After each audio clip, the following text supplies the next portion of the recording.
Y bueno, vamos a presentar a nuestro segundo ponente de esta tarde. ¿Quién no conoce a Geray Rodríguez? Nos va a presentar una charla de Punto Cubano, Memoria y Futuro. Como poeta improvisador, lleva recorriendo los escenarios canarios desde finales de 1998. Es autor de 4 trabajos discográficos: Punto Cubano, El corazón en la voz, El lunes que viene empiezo, Una misma tradición, y a pesar de la enorme distancia.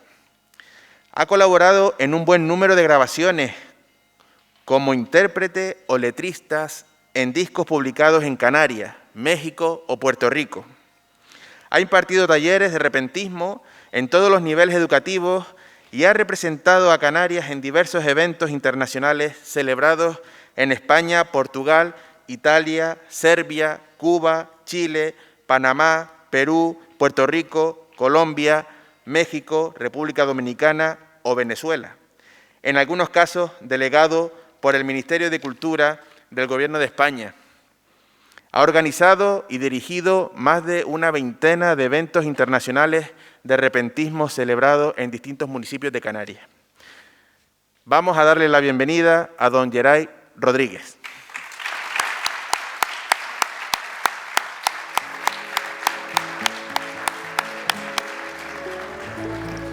¿Se oye?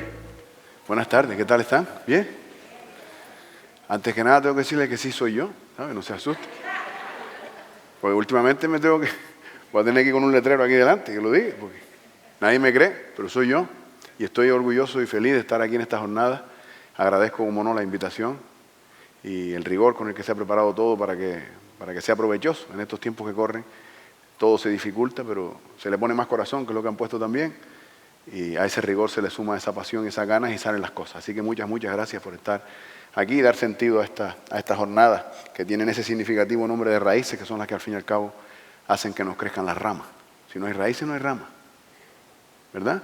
Y cuanto más hondas son las raíces, más lejos llegan las ramas.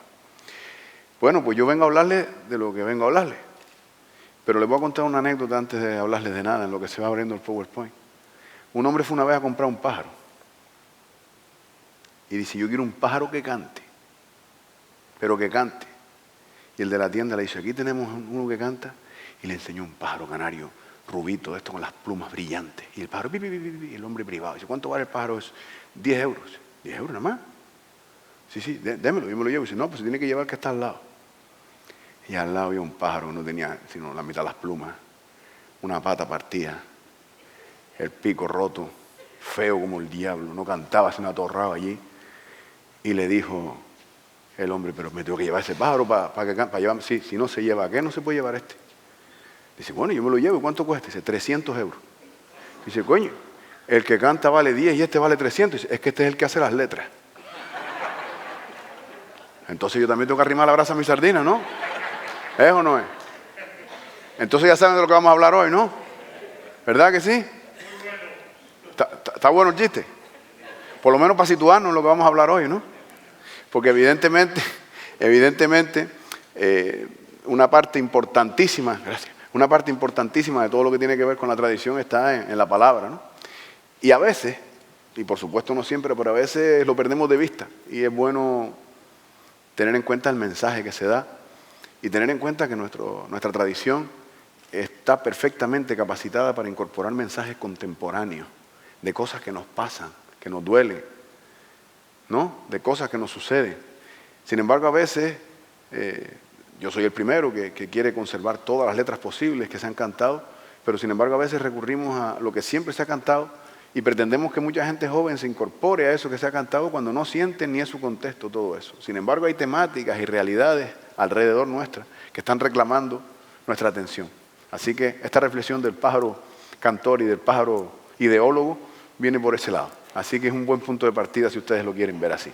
Pero yo vengo a hablarles de esto. Punto Cubano, Memoria y Futuro. Me gusta mucho la posibilidad de pensar que jornadas como estas nos permiten esa doble visión, hacia atrás y hacia adelante.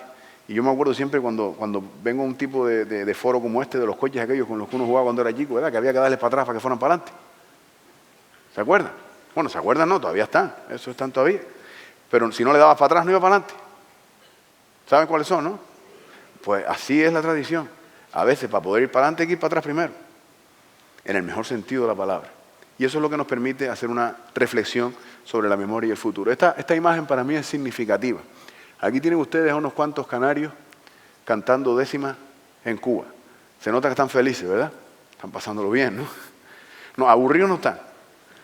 Y al lado, sin embargo, tienen ustedes a 3 jovencísimos niños del colegio de Padilla de Firgas cantando décimas también. Una foto, entre una foto y otra hay unos cuantos años de diferencia, pero es la misma tradición la que están cantando unos y otros. Pero evidentemente con textos distintos, letras distintas, contextos distintos. De eso es lo que yo vengo a hablarles hoy. Y me gustaría compartir con ustedes esa experiencia.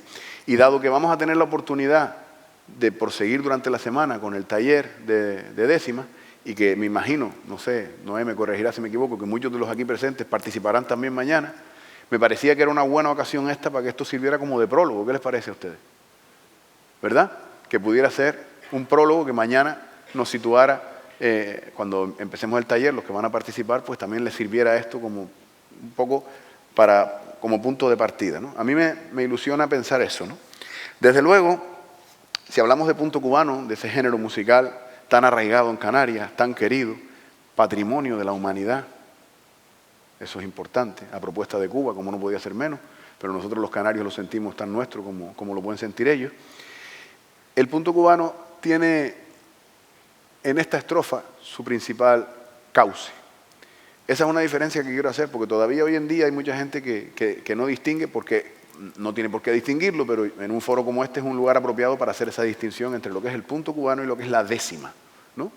El punto cubano no deja de ser ese género musical que todos conocemos, sobre el que se cantan generalmente décimas espinelas, que tienen esta estructura.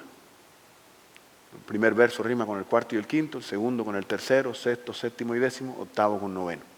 Esta estructura se apellida Espinela por ese señor que está ahí, que se llamaba Vicente Martínez de Espinel, que era un poeta malagueño que en 1591, finales del siglo XVI, publicó un libro que se llamaba Diversas Rimas, donde se suponía que aparecía por primera vez esta combinación estrófica.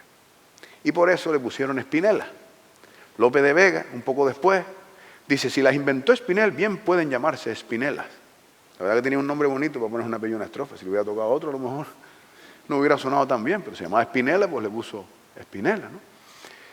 Estudios recientes, para nuestra fortuna, de la Universidad de Las Palmas de Gran Canaria, el profesor Maximiano Trapero, han descubierto que la décima es anterior. Esta combinación no es de 1591, sino que puede ser de 1510, casi un siglo antes, 80 años antes. Con lo cual, Espinel no es el primer autor de la décima, pero a ver quién le quita el nombre ahora. A conejo oído, palos a la madriguera, ¿verdad? Y no pasa nada, porque a veces el que le pone nombre a las cosas no es el mismo. No es el mismo que las descubre, ¿no? Pregúnteselo a Cristóbal Colón. ¿Saben lo que le pasó a Cristóbal Colón, no? Cristóbal Colón se suponía que se murió creyendo que había ido a las Indias. Y por eso el continente americano no se llama Colombia, como se podía llamar. Se llama América porque pasó uno que se llamaba Américo y dijo, esto no es las Indias. Lo voy a poner, y le puso Américo. Se llamaba Américo y le puso América. La mujer de Colón sí sabía que aquello no eran las Indias. La segunda vez que Colón se fue, dice, voy para las Indias. La mujer le dijo, mentiroso, tú vas para Cuba. Pero Colón no se enteró. Colón se murió creyendo que había ido para las Indias. Con lo cual, el que le pone el nombre no es el mismo. El que le pone el nombre no es el mismo muchas veces que descubre. O sea, resumidas cuentas, la décima me da la impresión de que se va a seguir llamando Espinela. Ese nombre creo que no se lo van a quitar. Y ustedes cuando oigan Espinela ya saben que se refiere a Espinel y ya saben que se refiere a ese señor al que se le atribuye esta creación. Pues esta estrofa, a mí me gusta contar esto porque me parece increíble. A esta estrofa le pasó una cosa que yo creo que no le ha pasado sino a ella. Y es que fue una estrofa que nació en la escritura. Nació escrita y se convirtió en estrofa oral. Fue a parar a la vida, a la calle, al corazón y la garganta de quienes no sabían leer ni escribir. A veces los que enseñamos literatura nos olvidamos de que durante la mayor parte de la historia han sido más los que no han sabido leer ni escribir que los que han leído y escrito. Durante muchos años la literatura escrita estaba reservada para los pocos que sabían leer y escribir, pero el resto tenía un contacto con la palabra literaria mucho más estrecho que el que muchas veces se dice. Y eso significa que esa estrofa, como digo, la décima Espinela, habiendo nacido como estrofa escrita, de repente empieza a convertirse en estrofa oral. Empieza a pasar del papel al viento, como digo yo. Y hay dos vías por las que penetra esa estrofa en la oralidad. Esas dos imágenes son ilustrativas. Ahí tienen ustedes un bautizo en América y un teatro, un corral de comedia. El bautizo en América tiene una explicación. En los tiempos en los que la décima estaba pujante, sobre todo el siglo XVII, estaba América en pleno proceso de evangelización. Evangelización forzosa, como ustedes saben, ¿no? Pero evangelización al fin y al cabo. ¿Y qué se hacía con la evangelización? Se le pretendía enseñar a los indígenas y a los mestizos y a los criollos y a los que iban habitando ese espacio llamado América, ese inmenso territorio, había que enseñarles la liturgia cristiana, la fe cristiana, los valores cristianos. ¿Y saben lo que usaron para enseñarles eso? La décima, entre otras cosas. Por eso hay tanta décima religiosa en América Latina. Y por eso muchos de nosotros, la primera décima que escuchamos en nuestras vidas fue una oración. O alguno de ustedes no ha escuchado aquello de bendita sea tu pureza y eternamente lo sea. Pues todo un Dios se recrea en tan graciosa belleza. A ti, celestial princesa, venga, siga. Yo te ofrezco en este día, mírame con compasión. Ya por hoy nos ganamos el cielo, ¿se fijan? Qué maravilla. ¿Ustedes se habían preguntado eso? Pues la décima tiene una penetración religiosa muy fuerte. Décimas como esa recorrieron el continente americano y también recorrieron, por supuesto, las Islas Canarias. Quizás esa no, en concreto, pero otras muchas se utilizaron, repito, para evangelizar. Y por eso hay países donde hay tradiciones religiosas vinculadas con la décima muy fuerte, como Puerto Rico o sobre todo Chile, donde está el canto a lo divino, que tiene ciertos paralelismos. Habría que explicarlo bien, pero con algunos de los pasajes que tienen nuestros ranchos de ánimas cuando cuentan partes de la historia bíblica en décima.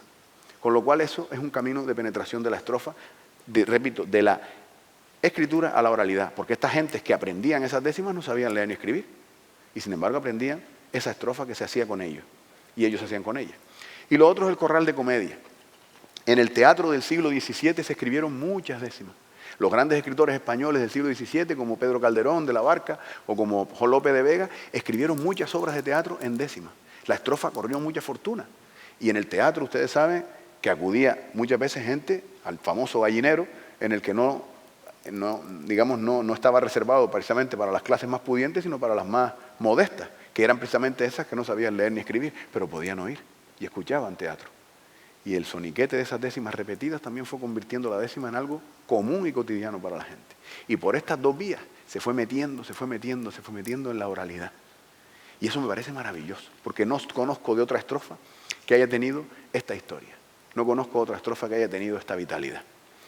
¿Y qué sucede entonces? Porque esa estrofa empieza a repartirse fundamentalmente por el continente americano, con más fuerza quizás que en el continente europeo y en el lado europeo del español.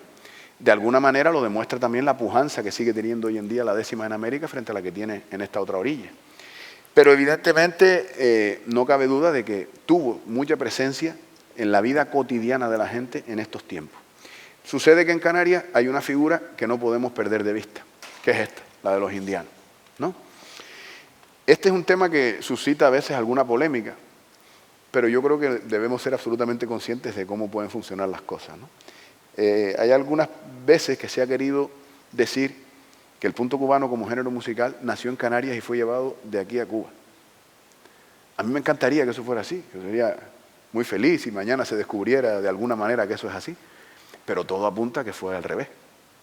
El género musical, ya vieron que la estrofa es española, ¿no? Ya está claro que la estrofa es española, pero el género musical parece claramente un género musical caribeño que se parece mucho a otros géneros musicales de otras zonas de América.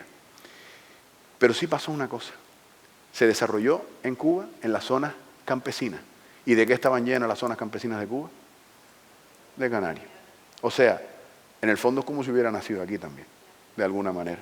Porque esos canarios a la vuelta trajeron, casi todos trajeron un reloj de esos, algún diente de oro,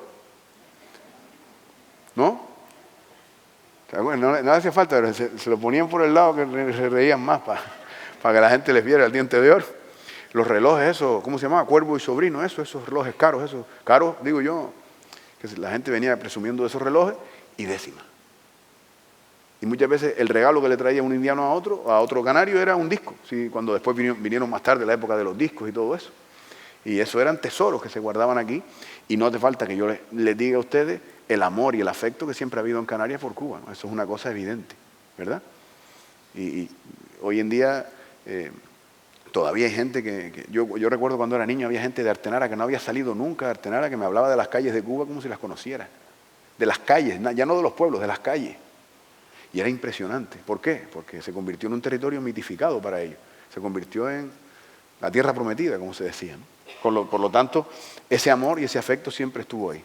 Y estos personajes, como digo, los indianos, eran los que seguramente primero trajeron ese tesoro. Muchos de los más grandes verseadores canarios de todos los tiempos han sido indianos. Quiero decir, han sido canarios que han vivido o han nacido en Cuba. Han vuelto, digamos, como indianos. Por ejemplo, el gran Gregorio Rodríguez, uno de los más grandes verseadores canarios de todos los tiempos, del pueblo por excelencia de los verseadores en Canarias, como es Tijarafe en La Palma, estuvo en Cuba. Antonio Herrera, verseador y ranchero de aquí de Gran Canaria, estuvo también en Cuba por varios años. José Hernández Negrín, verseador gomero, estuvo también en Cuba. O sea, eso también son pistas a favor de la tesis de que el punto cubano como género musical nació en Cuba. Pero la pregunta es, ¿y eso le quita o le pone algo a nuestra relación con ese género? Si repasamos el catálogo de temas folclóricos y prácticamente ninguno tampoco es originario de Canarias, pero los hemos hecho nuestros, los conservamos y los vivimos, ¿o no? Ese es el verdadero secreto, ¿no? Una vez uno me discutió diciéndome que por qué cantaba yo punto cubano si no era canario. Digo, por la misma razón por la que tú cantas malagueña. Y entonces, ¿verdad? Igual, está bien. ¿No? O sea, si empezamos con el debate nominal nos quedamos entonces, imagínense, porque las berlinas también tienen su origen y las mazurcas también, y no las sentimos nuestras, no las hemos hecho nuestras con el tiempo. ¿Ustedes qué opinan? O sea que al final las cosas son un destino, casi no un punto de partida en este caso. A mí no me quita nada el sueño de este tema. Ojalá, repito, que un día se descubra, y yo sería el primero en celebrarlo, pero ustedes piensen que hay décima y tradición improvisadora en todos los países de América Latina, no solo en Cuba. También lo llevamos nosotros. Sería fantástico que se descubriera que fue así. Pero a eso voy, a que en todos esos países se fue desarrollando un género y nosotros, si lo íbamos a traer de algún país, no podía ser de otro, sino de ese, evidentemente. Y repito, la figura del indiano me parece muy importante destacarla aquí, y digo indiano para que nos entendamos, ¿no? Porque después muchos de los que empezaron a cultivar el género aquí nunca estuvieron en Cuba, pero imitaban a los indianos, escuchaban a los indianos, oían los discos que venían cuando empezaron a venir los discos, y después pasa una cosa muy curiosa. Hay una correspondencia maravillosa en cartas cruzadas en décimas entre Canarias y Cuba, que han estudiado algunos compañeros de las universidades canarias, y eso es maravilloso también. Bien, fíjense ustedes, para que vean cómo arraiga el punto cubano en Canarias, nos encontramos documentos tan curiosos como este. Mire, esto está firmado en Tijarafe el 28 de julio del año 54. Creo que se lee bien, pero dice: don Pedro Barreto Sánchez, versador de este pueblo de Tijarafe, a quien todos ya conocen, pues hace poco tiempo recorrió todos los pueblos de esta isla repartiendo en hojas volanderas su célebre poesía, referente a la promesa hecha a la Santísima Virgen de Candelaria, tiene el honor de invitar para el día 1 de agosto a todos los versadores de la isla que pudieran concurrir para dar esplendor a dicha fiesta. En el periódico. Yo no me enteré, pero si no hubiera ido.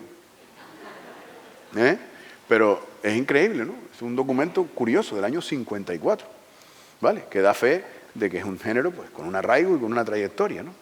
¿Vale? Ese es el pueblo, como digo, por antonomasia de los verseadores. Ahí tienen ustedes el monumento que hay a la entrada del pueblo de Tijarafe. Está un verseador, un tocador de laúd y un tocador de claves, que aquí entre nosotros nunca he sabido yo si son claves un poco largas están, pero bueno, son claves también, ¿verdad? Suena, seguro. Entonces, este es el monumento que hay en la entrada del pueblo de Tijarafe, como digo, que es la cuna de los verseadores. Y hasta ahora la historia de esta tradición ha estado muy arraigada a islas que han tenido una mayor visibilidad. Por ejemplo, La Palma y después La Gomera, como las dos islas con mayor tradición. Y si seguimos el ranking, aunque esto siempre de los rankings es complicado, yo diría que la tercera isla que mayor arraigo ha tenido esta tradición es Gran Canaria, seguramente. ¿Vale? Pero La Palma, evidentemente, sabemos todos que es la isla por antonomasia de este género, la que más verseadores ha dado, La Gomera también, y después Gran Canaria, que también tenemos un importante número de verseadores. ¿Qué ha sucedido? Pues que durante mucho tiempo el género vivió una particular relación con los escenarios. No era un género habitual de escenario. Así como otros géneros folclóricos en momentos determinados fueron apareciendo en los escenarios, cuando aparecieron formatos como en su momento pudo ser, imagínate, la sección femenina, u otros formatos en los que se ejecutaban piezas folclóricas El punto cubano nunca entró en eso, en Canarias nunca entró en ese círculo, ¿no? Que yo sepa al menos. Se tocaba y se cantaba en espacios más íntimos, ¿no? De fiestas y muchas veces de forma, vamos a decir, casi entre comillas clandestina, si me permiten la opinión. Muchas veces en La Palma comentan que los lugares habituales para cantar eran las bodegas. No es mal sitio, ¿no? Pero que evidentemente tenía también un hándicap del que después hablaremos, y era que excluía a las mujeres de la posibilidad de cantar y de estar en las bodegas. Saben ustedes que el machismo imperante no permitía que eso fuera posible, por aquella charlatanada de que se echaba a perder el vino, ¿no? Como tantas otras cosas. En otras fiestas, en Gran Canaria, por ejemplo, comentan que prácticamente los verseadores eran mendicantes, cantaban por una propina, por un dinerito para escapar. Gentes, por ejemplo, que tenían algún tipo de discapacidad física que les impedía trabajar. Es muy célebre en Gran Canaria el caso de Elías González, el llamado Elías el Manco, verseador del Valle de los Nueve de Telde, que perdió un brazo en un ingenio azucarero en Cuba, y eso le dificultaba evidentemente el trabajo, y colocándose una clave debajo del brazo y tocaba con el otro, improvisaba versos, y muchas veces recogía por ahí algún dinero que la gente le daba, o el mero hecho de ejercitar su arte. Lo que quiero decirles con todo esto es que la tradición ha vivido durante mucho tiempo en una situación, vamos a decir, de poca visibilidad. Quien más visibilidad le dio fueron seguramente los verseadores palmeros, como digo, cuando constituyeron en un determinado momento el grupo Los Verseadores de Tijarafe, precisamente, por eso puse esta estampa, porque ellos sí recorrieron muchos lugares del archipiélago llevando el nombre orgulloso de los Verseadores de Tijarafe, capitaneados por el gran Heremio Rodríguez, uno de los más grandes verseadores que hemos tenido también, y eso le dio bastante visibilidad al género. Y a todas estas pasa algo sorprendente en los años 90, y es que en los años 90, cuando parecía que el género iba decayendo, cuando parecía que no había continuidad asegurada, cuando parecía que podía, después de interrumpirse, ustedes imagínense, dos hermanos que se quieren mucho pero no se ven, ¿no?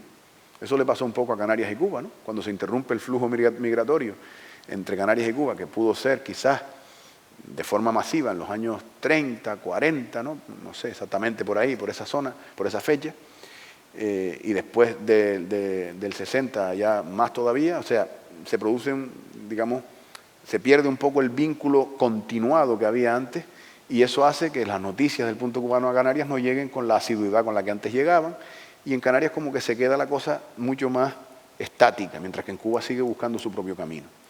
Pero sucede algo maravilloso, como digo, y es que en los años 90 empiezan a hacer giras artísticas por los escenarios canarios improvisadores profesionales cubanos, que llegan a Canarias y empiezan a cantar por los escenarios de las islas, y eso supone un espaldarazo a la tradición tremendo. Lo que hasta ese momento estaba dormido, estaba callado, estaba lánguido en algunos momentos, despierta, y eso es una notición para la tradición, ¿vale? A todas estas, la universidad también se preocupa, se involucra, estudia, analiza. Antes nombré al profesor Maximiano Trapero, que tiene un papel fundamental en esta tradición, y organiza en el año 1992 un encuentro maravilloso en Las Palmas de Gran Canaria, donde vienen un montón de países, ya no solo de Cuba, sino de un montón de países. Y ese encuentro lo repite, ampliado en 1998. O sea, los años 90 son capitales para entender eso. Y a todas esas, pues viene esa generación en la que modestamente pertenezco, en la que hemos intentado que esto continúe adelante. Y por eso digo que este es un buen momento para mirar atrás, este pequeño repaso que he dicho, pero sobre todo para mirar adelante, las cosas que están pasando y los pasos que se están dando para que esta tradición no se pierda. Y yo les tengo que hablar, y no lo hago con ninguna petulancia, sino simplemente porque es la mejor experiencia que puedo contar, porque es la mía, la que mejor conozco, antes de hablar de otras, y por supuesto es la que estamos desarrollando desde la Asociación de Verseadores Canarios 8 Sílabas, que llevamos unos cuantos años trabajando proyectos concretos que nos han permitido mirar a ese futuro, que es la segunda parte de mi exposición. La primera es ese repaso a la memoria, desde luego con la admiración y el cariño a todos los que han mantenido viva esta llama durante tanto tiempo, en circunstancias difíciles, en circunstancias complicadas. Pero ahora miramos hacia el futuro, y la Asociación de Verseadores, modestamente, como digo, ha hecho una excelente labor. Y desde luego hay un objetivo básico en la misma, que es, como dice ahí, la continuidad de la tradición, ¿no? Se podría decir, aprovecho la intervención del querido y admirado Germán López, que me ha precedido, si lo comparáramos con el timple, se podría decir que el timple está con un estado de salud y de visibilidad mucho más robusto que la tradición, y digamos que sus preocupaciones pueden ser otras, ¿no? la preocupación fundamental de un género como el punto cubano es su propia pervivencia, su propia supervivencia con el surgimiento de nuevos cultivadores y sobre todo de un público que lo sigue demandando, que por fortuna es así. Así que es importante que haya un trabajo para que esa tradición, repito, encuentre el cauce adecuado. Piensen ustedes que esta tradición, como todas las demás, se aprendían antes de forma espontánea, imitando, ¿no? Yo tenía un contexto en el que podía imitar a un tío, a un abuelo, a un primo que lo hacía e intentaba imitarlo. Hoy en día saben que esos contextos no se dan y tenemos que llevar el punto cubano como género formativo, de aprendizaje, lo tenemos que llevar a un contexto educativo en el que podamos enseñar, que ahora hablaré de eso, ¿de acuerdo? El objetivo básico, como digo, es eso, la continuidad de la tradición. E imágenes como estas son sin duda emocionantes cuando vemos a Expedito Suárez, pues, verseador de Tenteniguada, Valsequillo, seguramente el decano de los verseadores de Gran Canaria, custodiado ahí por 4 jovencísimos verseadores, en ese caso de la Villa de Ingenio, que nos acompañaron en un festival en Corralejo hace algunos años. Para mí esta foto define un poco lo que decimos de la memoria y del futuro, ¿no? En una misma imagen, ¿verdad? Y ver la felicidad de Expedito cuando se ve cantando con toda esa pollería, pues es verdaderamente emocionante. El trabajo de la asociación, y como digo, creo que las líneas maestras para que el futuro nos depare, pues un contexto apropiado para que la tradición crezca y no se pierda, ha ido en 2 ejes fundamentales. Uno de ellos es, desde luego, los encuentros internacionales de verseadores, ¿no? Ahí pongo una imagen de uno de ellos, el que se realiza en Corralejo, en Fuerteventura, pero también tenemos encuentros en Ingenio, como saben, en Tenteniguada, en Fasnia, en Tenerife. Hay un montón de lugares de Canarias que en los últimos años se han sumado a este movimiento y realizan encuentros internacionales de verseadores. Lo de internacionales no es una cuestión banal, es importante porque nos ha permitido, curiosamente, aparte de conocer otras manifestaciones de otros lugares, nos ha permitido valorar más la propia. ¿En qué sentido?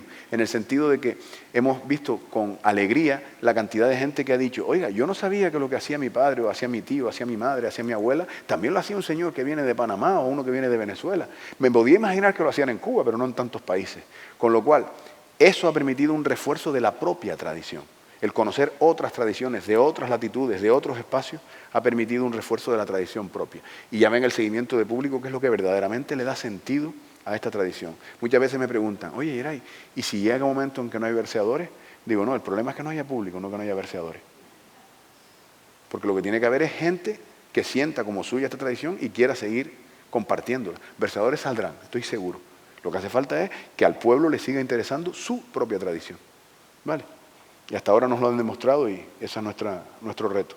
Y después está la formación. Ahí tienen ustedes un montón de chiquillos en una foto preparando ahí estábamos preparando con esos chiquillos la fiesta del Pino, ¿no? Que iban a representar a sus municipios en la fiesta del Pino. Es emocionante sin duda el tema de la formación. Y hay que partir de una base muy importante, que es que uno podría pensar, ¿y le puede interesar a los chiquillos de hoy en día aprender punto cubano, una estrofa del siglo XVI, un género con tantos siglos a cuesta? Eso es una pregunta que nos podemos hacer. Y nos podemos hacer también esa pregunta si encima añadimos esto. Oiga, pero la tradición oral, con este entorno audiovisual que tenemos de pantallas, de imágenes, de redes sociales, ¿interesa esto? Pues sí interesa. Sí interesa. Y interesa por varios motivos. Interesa sobre todo porque yo creo que las redes sociales, los métodos modernos de comunicación son aliados precisamente cuando se utilizan correctamente, lo digo con humildad, pero con toda la corrección del mundo se utilizan, se vuelven herramientas maravillosas que nos permiten tener en contacto a jóvenes verseadores de todas las islas, nos permiten tener en contacto a verseadores de Canarias con verseadores de otros países, nos permiten dar clases a distancia, ahora con la pandemia eso ha sido una obligación casi, o sea, todo está en cómo enfoquemos la tradición, pero es posible y se está demostrando poco a poco que se puede hacer. Y de alguna manera me gusta que estas jornadas se llamen así porque al final viene a decir esto, ¿no? Que la tradición es la raíz que nos sostiene, ¿no? Yo siempre digo que los árboles cambian, ¿no? Se les caen las hojas a algunos, tienen flores, otros tienen frutas, pero las raíces son las que están ahí siempre, ¿no? Son las que mantienen al árbol pegado a la tierra, ¿no? Y como decía antes, cuanto más hondas son las raíces, más lejos llegan las ramas, siempre pasa así. Si queremos que nos crezcan las ramas, tenemos que tener hondas raíces. Y yo quiero ponerles una muestrita de un trabajo que hizo el queridísimo amigo Misael Jordán, de la agrupación folclórica Estrella y Guía. Hizo un trabajo maravilloso. Como este año ha habido que hacer las fiestas por internet, como ustedes saben, pues la fiesta de las Marías, que es una fiesta muy arraigada en Santa María de Guía, como ustedes saben, pues lo que hizo fue preparar con el compañero Expedito Suárez, que es el monitor de la Escuela de Verseadores de Gran Canaria, preparar unas décimas que 2 niñas cantaron y que el coro de Estrella y Guía hizo, digamos, con la imitación de los instrumentos musicales con la voz, con lo cual quedó un documento maravilloso, que yo creo que, no le pregunté, pero creo que se escucha, ¿verdad? Si el sonido está puesto. Vamos a probarlo, a ver si se escucha. No se escucha, hay que ponerle, ¿verdad? ¿Se puede? Tenía que haber avisado, perdón. Es que esto es improvisado también. Aquí se improvisa todo.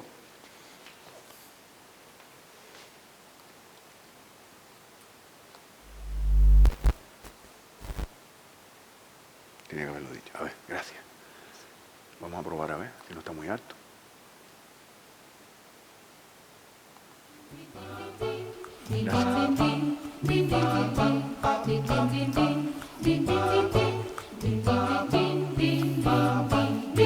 Santa María de Guía siembra en nuestros corazones. Santa María de Guía siembra en nuestros corazones semillas de bendiciones, de cariño y armonía.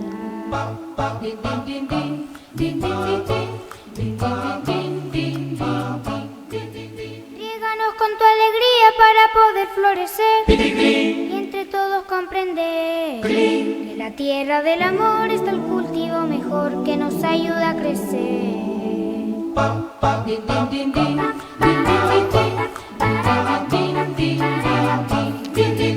Hoy un virus nos conmueve y nos causa pesadilla. Hoy un virus nos conmueve y nos causa pesadilla, como la fiebre amarilla en el siglo XIX.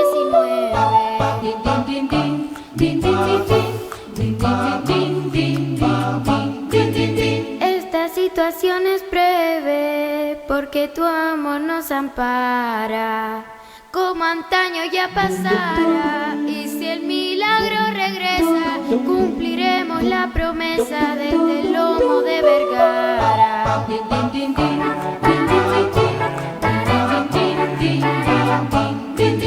En los años anteriores, como las grandes proclamas, en los años anteriores, como las grandes proclamas, acompañan a las ramas, caracolas y tambores. Seguimos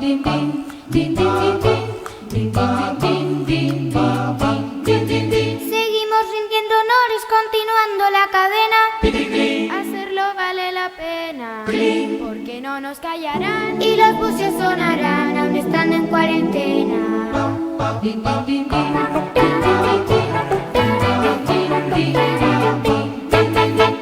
Bueno, un documento maravilloso. Como digo, décimas del compañero Expedito Suárez, cantadas por Ámbar y por Paula, y este trabajo maravilloso de la agrupación folclórica Estrella y Guía. Me gusta mucho que lo que tradicionalmente conocemos como el ámbito folclórico pues se interese por las décimas, que a veces, como digo, han vivido vidas paralelas y no tan íntimas como deberían y tan estrechas, ¿no? Bien, la pregunta es, ante esto, oiga, pero usted está hablando de formar, de preparar a la gente, pero ¿se puede aprender a improvisar? Porque claro, durante mucho tiempo esto, hombre, a los improvisadores les gustaba, ¿no? Muchos de ellos. Todos tienen su ego, todos tenemos nuestro ego, todos tenemos nuestra esquinita del corazón ahí donde nos gusta que nos den palmadas en la espalda y nos digan eso. Pero se creía que esto era un don, que tú nacías con el don, si tenías el don bien y si no, lo siento. Entonces, claro, la gente te decía, no, para enseñar. Yo no tengo el don. Entonces, claro, eso era un error de partida. Vamos a ver, lo que yo siempre digo. Usted puede ir a clases de pintura. Eso quiere decir que usted vaya a ser como Van Gogh o como el Greco, ¿no? ¿Verdad? Pero va a pintar y le van a enseñar la técnica de pintar y después usted se va a desarrollar y va a llegar hasta donde su talento le dé. Esto es igual. Hay una parte técnica que se puede aprender, hay una parte mecánica que se puede aprender y después el desarrollo y las capacidades de cada uno y la sensibilidad de cada uno harán que lleguemos hasta aquí o hasta allá. Pero hay una parte que se puede aprender. No es un don, no es que viniera la Virgen de la Cuevita en mi caso y me dijera tú. ¿No? No es eso. Es que hay, repito, una formación y una preparación. Y después están las capacidades y el talento de cada cual. Eso evidentemente no lo voy a discutir. Pero sí se puede aprender a improvisar. Y quien lo ha demostrado sobre todas las cosas es el compañero Alexis Díaz Pimienta. No se ve muy bien la diapositiva, pero ahí dice Método Pimienta para la enseñanza de la improvisación poética. O sea, tiene un libro y todo donde se habla de eso. Y nosotros hemos publicado artículos y hemos hecho cosas donde se demuestra que es posible. Pero es que el problema no es ese. el problema no es ese. El problema es que con esta tradición, aparte de que damos a conocer a la tradición un bien patrimonial que conocen nuestros jóvenes, que lo pueden vivir, que lo pueden practicar, estamos dándole herramientas para la comunicación, para el conocimiento del medio, para la concienciación en valores. No se trata de que sean verseadores el día de mañana, porque si ponemos el horizonte ahí y no lo conseguimos, podremos frustrarnos, ¿no? Si yo pongo un curso como esto que hoy en día hacen cursos, dice, conviértase en no sé qué en 10 días. No, esto no, yo no le puedo prometer a nadie esto, ¿no? Lo que sí le voy a prometer es que va a conocer una tradición por dentro, la va a vivir, la va a sentir, y en el caso de los niños, están trabajando, mejoran la capacidad de comunicación. Mejoran hasta las notas, que los padres nos lo dicen. Que coste. Dice, oye, el chiquillo está sacando mejores notas. Digo, me alegro. ¿Y tiene que ver con eso? Pues seguramente, ¿no? Un desarrollo mental que hay, una capacidad que hay, y nos lo han dicho. No hemos podido medirlo todavía. Ahora teníamos un proyecto que con la pandemia no se pudo hacer. No hemos podido medir el efecto que tiene en los pequeños la formación esta, pero lo mediremos. Lo mediremos cuando se pueda y daremos los datos de las hipótesis que tenemos de que efectivamente mejora el rendimiento verbal y por tanto el rendimiento escolar de los más jóvenes, ¿no? ¿Ustedes creen que puede ser así o no? El darle vueltas a la cabecita, ¿no? Entonces, de eso se trata. Y la feliz noticia es que tenemos en marcha la Escuela de Verseadores de Gran Canaria. Ahí tienen ustedes, desde el 2018, el compañero Expedito Suárez ha empezado a dar talleres por la isla de Gran Canaria. El primer curso tuvo 700 alumnos y este año tiene más de 1000, el año pasado. Este año tenemos esos 1000, lo que pasa que con lo de la pandemia, imagínense, ha sido bastante más difícil. Pero ya digo, la última referencia que tenemos del curso pasado, 1000 estudiantes de 15 municipios de la isla. Aquí, por ejemplo, estaba trabajando con el Centro Oasis, aquí en Maspalomas, y la verdad que estamos contentísimos. El resultado ha sido maravilloso, maravilloso. Él entra en clase durante el horario de lengua, literatura o música, junto con el maestro, evidentemente el maestro o la maestra está con él en clase y es un formador. Una cosa similar, si me permiten la comparación, a lo que hacen en La Gomera con el mundo del silbo, ¿no? Cuando está el monitor, el especialista va y explica eso, estando presente su profesor, y eso es un refuerzo maravilloso para los chicos.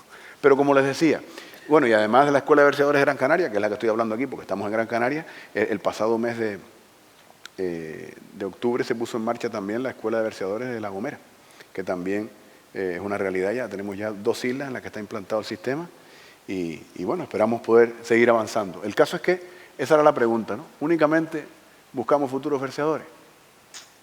Ya les contesté que no, ¿verdad? Ahí tienen ustedes a Yago con sus 5 años cantando nada más y nada menos que en el WOMAD de 1/10, ¿no? Emocionante, sin duda, ¿no?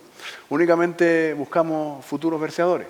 Pues no, la pregunta es que no. Lo que buscamos es la necesidad de potenciar la comunicación y la autoestima individual y colectiva. Esto de la autoestima es fundamental, fundamental. Y les garantizo que se trabaja la autoestima. Porque muchas veces sucede que algunos maestros o maestras cuando empiezan a relacionarse con este proyecto piensan que los alumnos más brillantes académicamente van a ser los que mejor funcionen en los talleres y eso saben ustedes que no es así. Y algunos alumnos que a lo mejor no han encontrado una gran motivación en los estudios, sin embargo, despuntan en este arte y reciben una dosis de autoestima y de moral maravillosa. Tengo experiencias muy hermosas a ese respecto.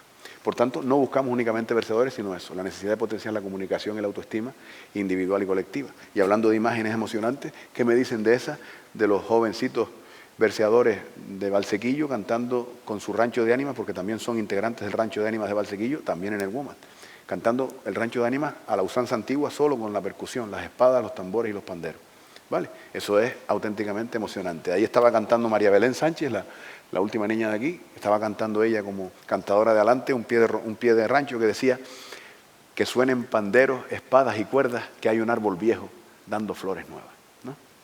Y vamos, fue una cosa verdaderamente emocionante, ¿no? Entonces, eso me parece que es importante, la necesidad de potenciar la comunicación y la autoestima individual y colectiva. ¿Qué les parece a ustedes? ¿Sí? ¿Hace falta eso o no hace falta? Claro, entonces, si podemos ayudar desde ahí, lo vamos a hacer siempre, ¿no?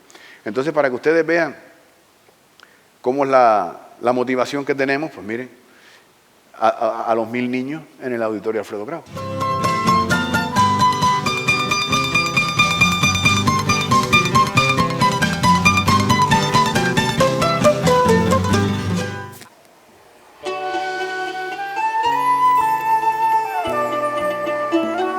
Esta es una tonada que se llama punto natural que hemos ideado para que ellos canten décima, que tiene el aire de punto pero es distinta, miren.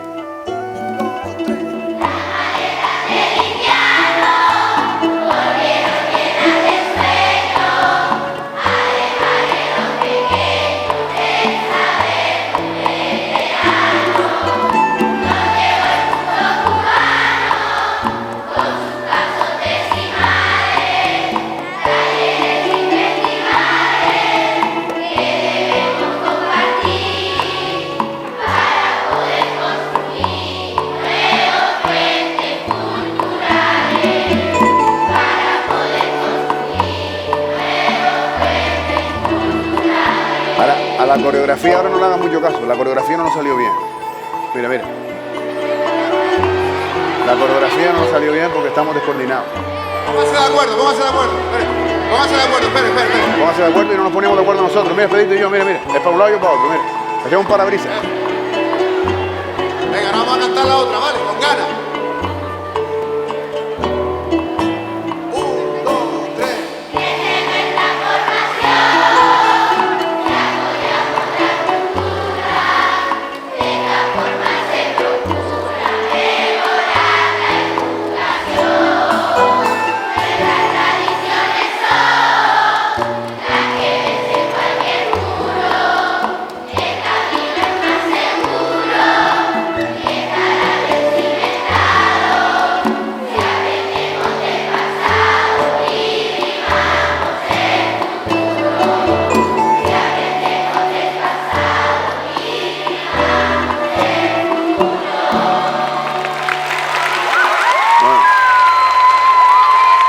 Ustedes, esos compañeros que están ahí con la camisa azul, esos compañeros compañeros que están ahí con la camisa azul son unos payadores chilenos que estaban por aquí con nosotros y compartieron esa jornada en el auditorio de Fluidograf. Fue emocionantísimo, increíble, ¿eh? O sea, uno se le quedaba chico el cuerpo o grande el corazón, una de las dos cosas, porque era emocionante escuchar a tantos chiquillos cantando ahí al mismo tiempo. Y yo me acordaba de los viejitos que nos legaron este tesoro cuando estaba uno ahí arriba y era chico, y digo, si esta gente ve esto aquí, se queda asombrado. Pero bueno, esa es la encomienda que ellos nos dejaron y ahí estamos, sembrando. A ver si sigue dando cosecha la cosa. Y bueno, la última referencia que yo quería hacer, creo que así queda claro cuál va a ser nuestra intención de futuro, seguir trabajando desde esta línea de trabajo. Pero también hay otra línea que me parece fundamental. Y es que les decía al principio que la mujer ha sido excluida históricamente de esta tradición, ¿no? Hay algunas islas en las que ha habido alguna presencia, en La Palma, que es siempre la isla puntera en este tema, ha habido algunas mujeres con una cierta visibilidad en la décima, menos de la que merecen sin duda, pero una de las cruzadas que hemos tenido de la asociación es feminizar el punto cubano, tanto en el toque como en el canto. Ya vieron ustedes mujeres también tocando, ahí estaba Adriana Medina tocando la flauta, muchas veces nos acompaña otra, Luzmila Valerón también, con la guitarra también, o cantando también décima. Hemos intentado, Tania Gil también ha estado cantando con nosotros, o sea, hemos intentado ir incorporando gente que no son originalmente de ese ámbito, pero que lo ven, lo viven, lo sienten y se incorporan, aparte de los que están formándose, ¿no? Y de los niños y niñas que se están formando. Pero conseguimos un poco hacer realidad esto de que cada vez más verseadoras, ¿no? Es un poco un lema que nos hemos autoimpuesto y lo estamos consiguiendo modestamente. Pero no solamente queremos que cada vez haya más verseadoras, sino que nos hemos implicado todo lo posible en campañas concretas que tienen que ver, por ejemplo, con el 25N, que es precisamente mañana, como ustedes saben, o el 8 de marzo, ¿no? Y son campañas muy necesarias, porque la décima permite, y evidentemente esto es una ventaja que tiene, contener un mensaje. Y por eso digo que otra añadidura de estos talleres es que los mensajes sobre valores, sobre cuestiones de consenso social son importantes. Poder hablar de cambio climático, poder hablar de acoso escolar, poder hablar de un montón de temas es importante, y evidentemente hablar de todo lo que tiene que ver con la igualdad, pues entenderán ustedes que es importante, ¿no? Y bueno, pues nosotros hemos podido desarrollar, por ejemplo, con el Cabildo de Gran Canaria, el proyecto Infinita, es un proyecto de la Consejería de Igualdad que nos ha emocionado mucho. Este fin de semana yo estuve en La Palma con un taller de verseadoras en Garafía que se llamaba La piel de las estrellas, que nos tiene también, vamos, flotando de felicidad, viendo cómo mujeres que no habían escrito nunca décimas, en 2 días están escribiendo décimas. Así que ya saben, los que vengan al taller, en 2 días se quedan también ustedes escribiendo décimas. Oye, alégrense, ¿no? ¿O lo ven difícil? Yo dije antes que no iba a prometer nada, pero me vine arriba ahora. Cogí carrerilla ahora. Yo soy mucho de eso, yo soy un peligro cuando me emociono. Una vez estábamos en Fasnia, en el festival de Fasnia, que les nombré, el Festival Internacional de Fasnia, que tiene mucho seguimiento de público. Eso fue porque una vez fuimos a presentar un libro. Y yo no había visto tanta gente en una presentación de un libro de décima. Estaba llena, una carpa de las grandes, llena de gente para la presentación de un libro. Y era porque ahí la gente parece que le gusta lo del punto cubano. Y yo estaba tan enralado, tan feliz viendo a aquella gente allí, que fui para el micro y digo, el año que viene hacemos un festival internacional, que yo no se lo dije ni al alcalde ni a nadie, yo lo lancé allí. Y cuando miré para atrás, las caras de los demás eran como diciendo, ¿y ahora qué hacemos? Ya este hombre lo dijo, pues lo hicimos. Y al año siguiente estamos ahí llenando el festival aquel. Y había más gente que con la presentación del libro. O sea que yo soy mucho de eso. Antes le dije que no le iba a dar plazo, pero ya le dije, en 2 días estamos escribiendo décimas. El viernes cuando tenemos el acto aquí, el viernes están ustedes cantando aquí décimas conmigo. Los que quieran, claro. De momento, como digo, la lucha esta igualitaria, tan necesaria, también la cometemos desde 8 sílabas y es un reto fundamental. Y para cerrar eso, quería pues, que vieran precisamente a una niña de este municipio, que representó este año a este municipio en la virtual Romería del Pino, que llamamos Víspera de Verso, y que grabó aquí en Las Dunas su 10ª, ¿no? Y me parecía una manera bonita de terminar esta ponencia, ¿les parece?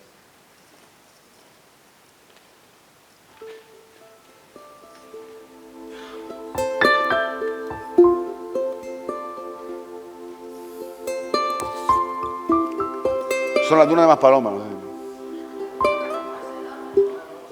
Aquí en San Bartolomé de Tirajana sabemos que muy pronto venceremos un virus que aún se ve. Nuestro pueblo sigue en pie sobre su enorme extensión, sin perder la convicción de echar adelante el año, porque del mismo tamaño que el pueblo es su corazón. Dice, porque del mismo tamaño que el pueblo es su corazón, dice, ¿vale? Así que yo creo que es una buena señal, y a mí se me había ocurrido pues despedirlos así. ¿Vale? Muchas gracias. Muchas gracias. No sé si... Muchas gracias. Los aplausos los compartimos con esos verseadores que yo antes nombraba, que nunca tuvieron aplausos y no tuvieron escenarios, así que si ustedes me lo permiten, esos aplausos de ustedes son para ellos, ¿vale? Así que gracias. Gracias.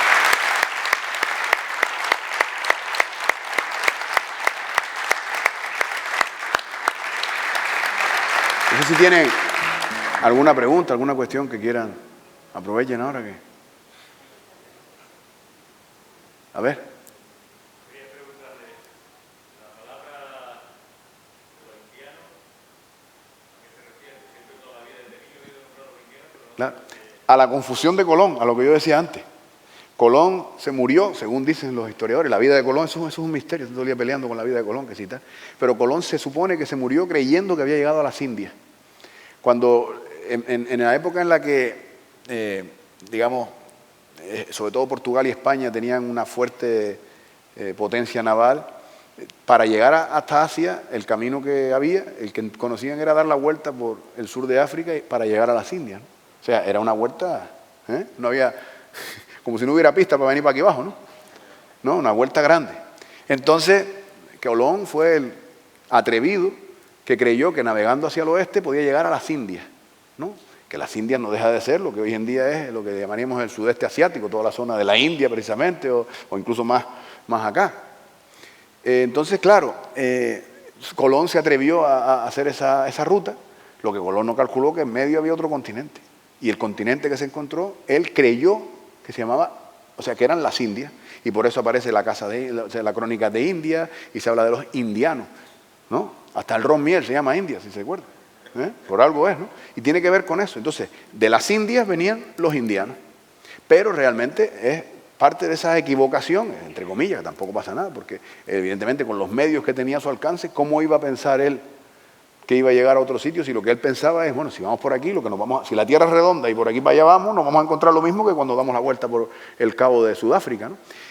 Por eso se llaman indios también los aborígenes americanos, ¿no? No siendo hindúes, que sería la palabra que tendrían los indios hindúes, para no liarnos. O sea que por ahí viene lo de indiano. Fíjate que se ha quedado indiano como el descriptor de esa persona que viene de las Indias. Generalmente que viene, ¿no? A veces puede ser que sea de aquí, o sea, nazca aquí, vaya y venga, y ya lo llaman indiano también, porque estuvo en las Indias, aunque no naciera allá. Yo creo que tiene que ver evidentemente con eso, con ese desajuste que hubo en su momento, ¿no? Ya les dije antes el chiste de que la mujer de Colón sí sabía que había ido para el Caribe. Se lo dijo, dice, tú vas para el Caribe. ¿Qué más preguntas, qué más cosas quieren que yo les pueda contestar? A ver, don Fernando, dígame usted. Yo siempre, bueno, ya te lo preguntamos, pero con las prisas no me diste la contestación. Ahora me vas a trancar aquí infragante. Aprovecha. Si había un método, o sea, me imagino que sí, porque además ya si nos sometemos a la décima Sí. destiné, pues Sí. tienes que ir usando, o sea, Claro.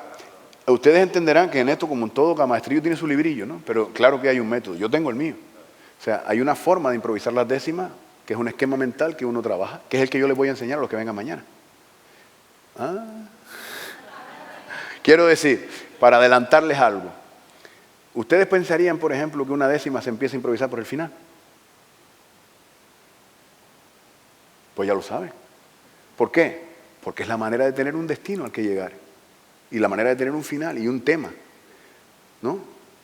Yo siempre pongo el ejemplo, ¿no? Si nos tiraran en el agua, en el mar, y no tuviéramos ninguna referencia, yo no, imagino que nos iríamos para el fondo, no hay más remedio, ¿no? Sin embargo, si vemos algún sitio hacia el que nadar y decimos, yo voy para allá, yo no sé cómo llego, pero voy para allá. Esto es igual. Estás apurado, buscas un final, para allá voy. Yo no sé si llegaré nadando plácidamente, estilo perrillo, o me tendrán que jalar cuando esté llegando. Pero voy para allá. Esto es igual. Yo, el final, yo quiero decir esto. Entonces, ese, por ejemplo, es un truco. Buscar el final de la décima para después ir elaborando la décima de arriba para abajo. ¿No? Como Arguiñano cuando está haciendo de comer, tú has visto que dice, esto lo reservamos. Pues esto hacemos igual. Cogemos los dos versos finales, los reservamos, los metemos en otra ondilla y empezamos a hacer la décima de arriba para abajo. Y cuando llegamos al final lo empatamos con aquello. Pero claro, tenemos que acordarnos, porque a mí me ha pasado que se me ha olvidado después. A lo mejor la gente no se da cuenta, pero yo paso unos sufrimientos. Empiezo por ahí para abajo, digo, a ver qué iba a decir yo al final, y se me fue de la cabeza, digo, ¿y ahora? Entonces, eso por ejemplo son técnicas, claro que son técnicas. Y claro que después hay maldad, y claro que después hay mala idea, y claro que después hay un montón de cosas que va cogiendo uno con los años. Pero hay un método de trabajo. Y desde luego, repito, ¿qué dirían ustedes que es lo más difícil? Cuando alguien ve a un improvisador improvisar, lo primero que dice es, no, qué difícil las rimas, ¿no? Es lo primero que parece que es difícil. Porque uno dice, ya, ¿cuántas rimas tiene que tener en la cabeza? Las rimas no son complicadas. Porque las rimas, si tú mismo estás escribiendo tu texto o estás creando tu texto, tú eres el que va a poner la complicación. Si yo empiezo a rimar en corazón, camión y todo eso por ahí para abajo, tengo rimas de sobra. Ahora, si yo empiezo la primera vez y me digo, bajo la luz de esta lámpara, pues ya me puedo suicidar ahí porque no hay más rimas. ¿Me explico? Lo difícil ahí no son las rimas. Lo difícil de la décima, ¿saben qué es? Lo más difícil, medir los versos. Pero eso no pasa solo en las décimas. Eso pasa también a veces cuando veo a gente que se canta isas o folías que están mal medidas, que casi se asfixian. ¿Usted no se ha fijado? Que quieren meter en una frase, no cabe, y no cabe, que no cabe. Y que no cabe. Y dice, es que no sé por qué me asfixio, porque te asfixias, porque tiene más sílabas que las que tenía que contar. Si está mal medido no sirve, no se puede. Primero que no se disfruta igual, y después que te asfixia. ¿No? Claro, todo el mundo no tiene un pájaro feo al lado que le diga las letras. ¿Vale? Pero es eso, Fernando, método hay. Y quienes asistan al curso, pues podrán ver cómo lo hago yo. Y les garantizo que es posible. Y les garantizo que es adictivo. Como después se enganche. Ha habido hasta separaciones por estas cosas. Son las únicas décimas que con el COVID se permite tener. ¿Vale? ¿Quién más tiene alguna pregunta por ahí? A ver.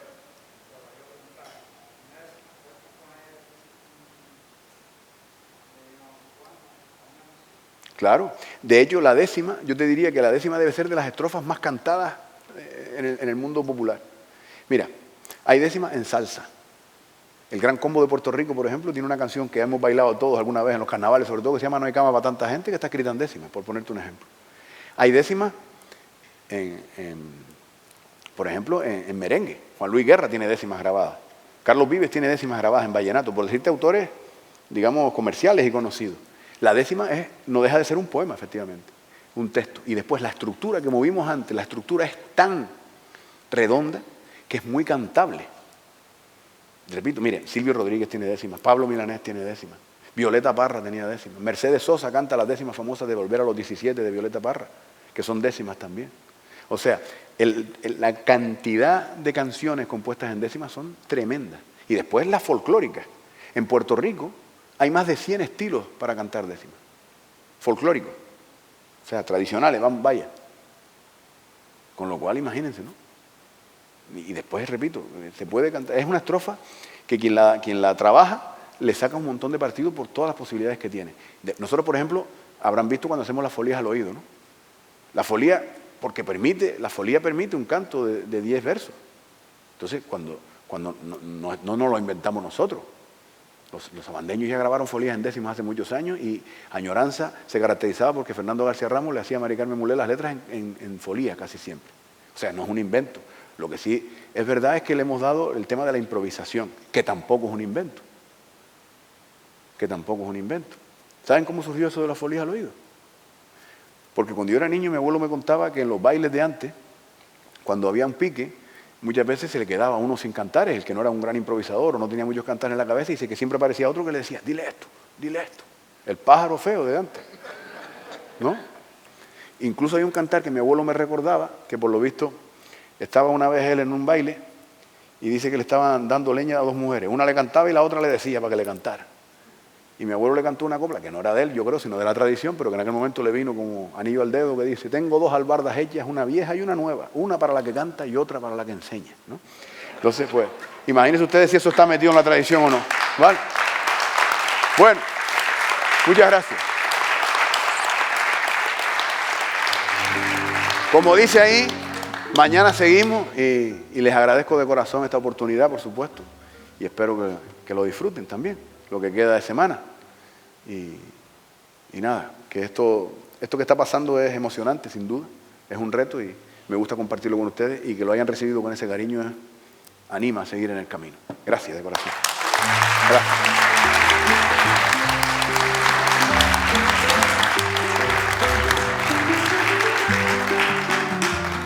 Muchísimas gracias, Geray.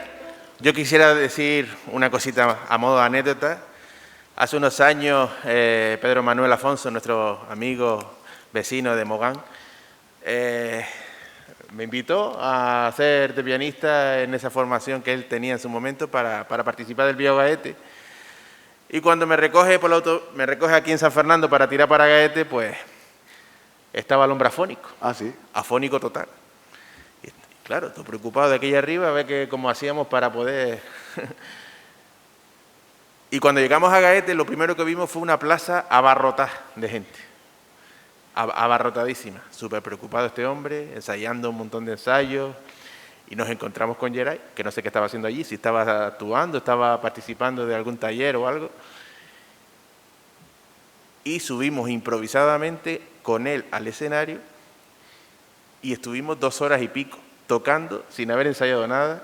Y la verdad que fue una experiencia... Salió mucho mejor que en el ensayo. Salió mucho mejor que el ensayo. Y ese fue nuestro ensayo, ante no sé cuántas personas que abarrotaban aquella plaza. Y la verdad que, vamos, la barriga de ese retaílla ahí, porque no sabíamos... El único que decía es en re, o algo así, ¿sabes? Y nada, que es una de las capacidades que tiene este hombre de improvisar.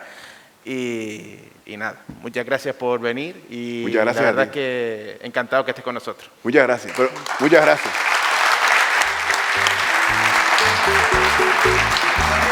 Pero Noé dijo lo de en re porque me quería dejar bien, pero yo aparte de las veces decía, esto pega en esta cuerda, yo no sé ni qué nota es, siga por ahí para adelante, ¿verdad?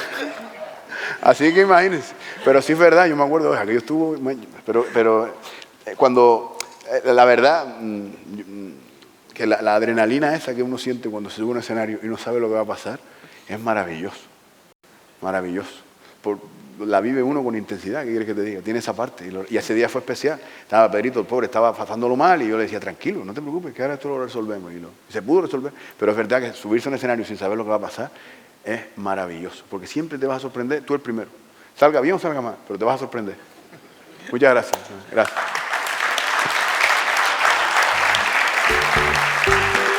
Bueno, Geray, el ayuntamiento quiere hacerte entrega de un recuerdo, ¿vale? Vas a tener de la mano de Mercedes Díaz, concejala del ayuntamiento, te va a hacer entrega. Aquí tenemos a Mercedes. Muchas gracias.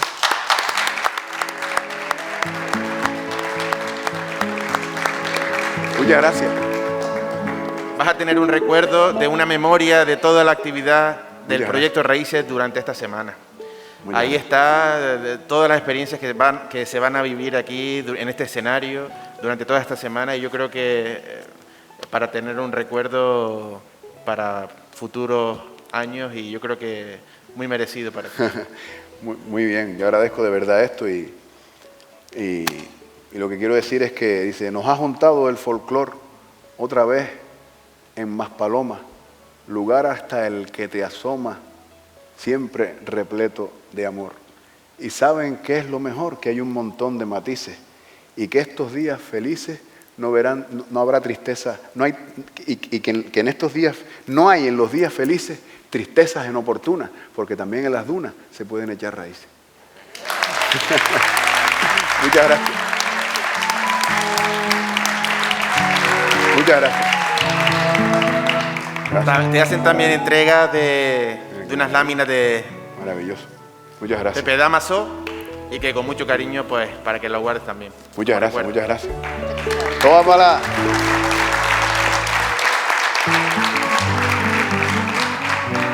Esto en la cueva artenara va a quedar precioso ahí. ¿Eh? ¿Verdad? Muchas gracias de corazón, gracias, de verdad. Gracias. Y para todos nosotros, los asistentes, vamos a tener 15 minutitos de descanso para continuar con la siguiente ponencia sobre la figura de Pancho Guerra. Así que tenemos ese paréntesis para poder descansar un poquito. Gracias.